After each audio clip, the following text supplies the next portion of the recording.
Hello everyone and welcome back to another math video. Today we're going to be looking at how do you graph linear inequalities, so similar to this problem that you see up on the screen here. Just a reminder, this is the normal version of this lesson. If you'd like the speedrun version where we go very quickly, I will link that in the description below. All right, your Ricasso Recap starts now. Here's what you have to know before you start this lesson in the next 30 seconds. Firstly, you should know how to graph horizontal and vertical lines, similar to this problem. Secondly, you should know how to solve linear inequalities. So you know when to flip the inequality, how to move stuff.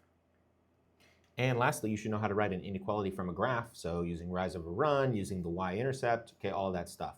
These three things, if you don't know how to do these three things, please do not start this lesson. I will link refresher videos in the description below. Please go watch those, learn this stuff before you start the lesson.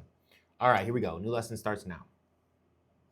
So it says graph this inequality and it says y is greater than or equal to -3. So we should know, okay, that is a horizontal line going through -3.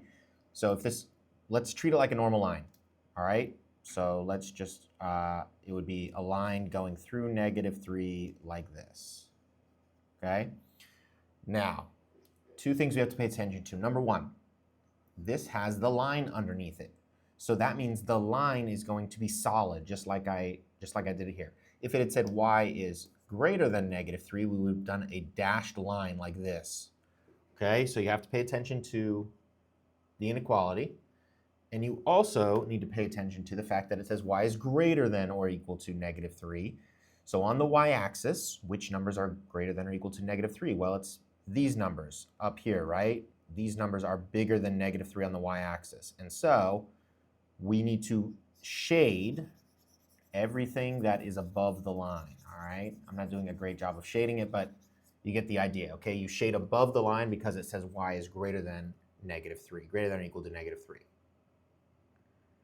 All right, here's our cool clock for today, which means that it's time for you to practice what you just learned. Go ahead and pause the video and try these two problems on your own. And when you're ready, you can unpause the video and we'll check your answers.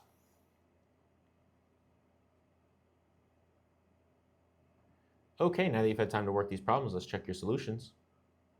Okay, for the first problem, should have been a solid line going through the x-axis at 3. You should have shaded to the left because it says numbers less than or equal to 3.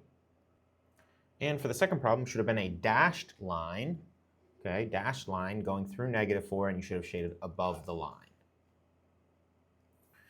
All right, for this problem, in order to graph it, we need to put it in slope-intercept form. So we should already know how to do this. So we'll run through this very quickly, move the x to the other side. Let's rearrange it. Then we divide by -3. And we flip the inequality because we're dividing by negative, and now we have 1/3 x minus 4. And now we should know, okay, the slope is 1/3, the y-intercept is -4. So we put a point at -4. We use our slope of 1/3, so up 1/3, 1, 2, 3. Here's our second point.